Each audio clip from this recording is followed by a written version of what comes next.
Halo sahabat, salam jumpa, salam sehat. Marilah kita awali seluruh aktivitas sepanjang hari ini dengan doa yang didasarkan pada bacaan hari ini. Doa pagi, Minggu 20 Juli 2025, hari Minggu biasa ke-16.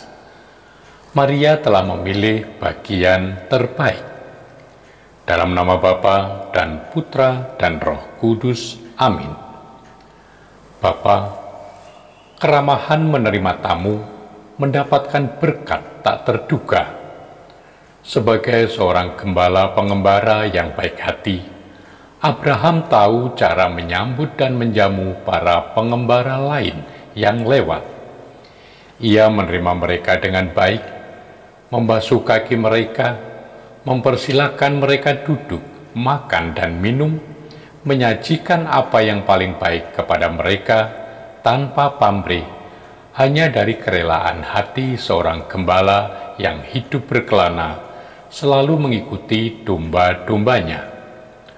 Utusanmu membalas hati baik Abraham seperti engkau sendiri. Engkau tahu segala, peka menerka keinginan penjamumu, meskipun tak terungkap dan sudah tidak diharapkan lagi. Engkau selalu mengganjar, membalas dengan limpah. Yang tidak lagi diharapkan, didugai, dijanjikan kepada Abraham. Sara istrimu akan mempunyai seorang anak laki-laki. Bapa, Yesus memberi pengarahan dalam pelayanan, membagi perhatian dan waktu untukmu demi sesama, dan melayani sesama demi Engkau. Yesus sebagai Tuhan dan sebagai sesama menilai dan menginginkan pelayanan yang sejalan, seimbang menurut kepentingan. Engkau dilayani dengan didengarkan sebagai sumber inspirasi dan hidup. Engkau menilai lebih penting kalau kami, manusia, membiarkan diri Engkau layani dalam hal satu-satunya yang perlu, yang terbaik, yang tidak akan diambil daripadanya. Ini lebih baik daripada menyibukkan diri bagi sesama, seakan-akan Engkau memerlukan pelayanan kami di dalam hal material khususnya. Bantulah kami ya Bapa, untuk mengikuti dan menanggapi pelayananmu kepada manusia dengan cara-caramu sendiri.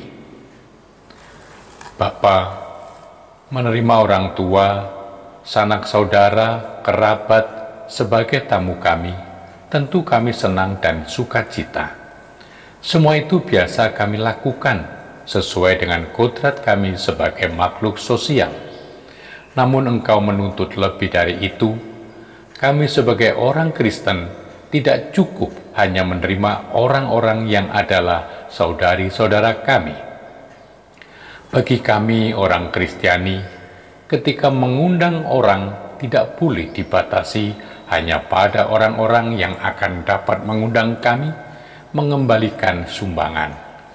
Menerima seseorang berarti menerima Kristus Putramu sendiri. Kami tidak boleh lupa bahwa keinginanmu sedikit banyak adalah suatu wahyu keselamatan. Engkau akan selalu berbicara melalui orang-orang yang Engkau percaya. Semoga kami semakin peka, terbuka, dan rendah hati. Bapa, dalam Injil hari Minggu biasa ke-16 ini, mengisahkan Yesus Putramu mengunjungi rumah Marta dan Maria. Maria duduk di kaki Yesus, mendengarkan sabda Yesus, sementara Marta sibuk melayani. Yesus menegaskan bahwa Maria telah memilih bagian yang terbaik yang tak akan diambil darinya. Maria telah memilih bagian yang terbaik yang tidak akan diambil dari dia. Begitu kata Yesus. Maka ya Bapa, bantulah kami agar kami juga mampu memilih yang terbaik, tinggal bersama putramu dan mendengarkan suaranya. Di tengah kesibukan dan tuntutan hidup, ajarilah kami untuk tenang dalam hadirat Putra-Mu dan tidak membiarkan kami hanyut dalam kekhawatiran dan menjauhkan kami dari Yesus Putra-Mu. Bapa, berilah kami hati seperti Maria yang rindu akan firman Putra-Mu dan semangat seperti Marta yang mau melayani dengan penuh kasih dan ikhlas. Satukanlah kedua sikap mereka dalam hidup kami, doa yang hidup dan karya yang penuh kasih. Demi Yesus Kristus Putra-Mu yang hidup dan berkuasa, kini dan selama-lamanya. Amin. Semoga Allah yang Maha Kuasa memberkati saudari-saudara sekalian, Bapa dan Putra dan Roh Kudus. Amin.